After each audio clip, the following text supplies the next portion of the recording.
Hello guys, അയന്നെ കാണാൻ വേണ്ടിയിട്ട് പോവാണ്. അവൾ 2 ദിവസമായി നാട്ടിൽ നിന്ന് വന്നിട്ട് എയർപോർട്ടിൽ പോയിട്ട് പിക്ക് ചെയ്യണമെന്ന് എനിക്ക് ഉണ്ടായിരുന്നു. പക്ഷേ എനിക്ക് പറ്റിയില്ല കേട്ടോ. അപ്പോൾ സ്വീറ്റ്സും കാര്യങ്ങളൊക്കെ വാങ്ങിച്ചിട്ട് ഒന്ന് കാണാമെന്ന് വിചാരിച്ചു. അപ്പോൾ ഞങ്ങൾ കോമൺലി കിസൈസിൽ വെച്ചിട്ടാണ് മീറ്റ് ചെയ്യാൻ പ്ലാൻ ചെയ്തത്. ഞങ്ങൾ അവിടെ വെയിറ്റ് ചെയ്തിരിക്കുകയാണ് കേട്ടോ. അപ്പോൾ എൻ്റെ പുറകിൽ നിന്ന് വന്ന് സർപ്രൈസ് തരാനാണ് വിചാരിച്ചിരുന്നത്. പക്ഷേ ചെറുതായിട്ടൊന്ന് പാളിപ്പോയി. അങ്ങനെ ഞങ്ങൾ ഒരു കടയിൽ നിന്ന് സ്നാക്സും കാര്യങ്ങളൊക്കെ വാങ്ങിച്ചിട്ട് കിസൈസിലുള്ള ഒരു പാർക്കിൽ പോയിട്ട് ഇരുന്നു കേട്ടോ. സാധാരണ കണ്ണൻ ചേട്ടൻ വരുമ്പോഴും മീറ്റ് ചെയ്യാറുള്ളത് അവിടെയാണ്. കാരണം ഞങ്ങൾക്ക് 2 കൂട്ടർക്കും വരാനായിട്ട് എളുപ്പമായിട്ടുള്ളൊരു സ്ഥലം കണ്ടുപിടിച്ചിട്ട് ഞങ്ങൾ അവിടെ ആട്ടോ കൂടാറുള്ളത്.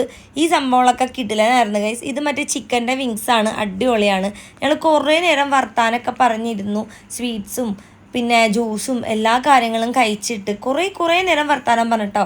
ഏകദേശം ഒരു 6 മാസത്തിന് ശേഷമായിരിക്കും ഞാൻ ഇവിടെ നേരിട്ട് കാണുന്നത്. കാരണം എന്താ വെച്ച് കഴിഞ്ഞാൽ ഞാൻ നാട്ടിൽ പോയ സമയത്താണ് ലാസ്റ്റായിട്ട് കണ്ടത് കേട്ടോ. അത് കഴിഞ്ഞിട്ട് അതിനെയും കൂടി ഇവിടെ വരാൻ വേണ്ടിയിട്ട് ഞാൻ കാത്തിരിക്കുകയായിരുന്നു. കാരണം നമുക്കൊരു കൂട്ടാണല്ലോ, ഇനി ഇടയ്ക്കിടയ്ക്ക് പോയി കാണാം, സംസാരിക്കാം. നമുക്ക് വേണ്ടപ്പെട്ട ഒരാളും കൂടി വരുമ്പോഴത്തേക്കും ഒരു പ്രത്യേക സന്തോഷമാണ്. അപ്പോൾ അവരിതാ തിരിച്ചു പോവാട്ടോ. അപ്പോൾ വീഡിയോ അത്രയേ ഉള്ളൂ. അടുത്ത വീഡിയോയിൽ കാണാം. ബായ്.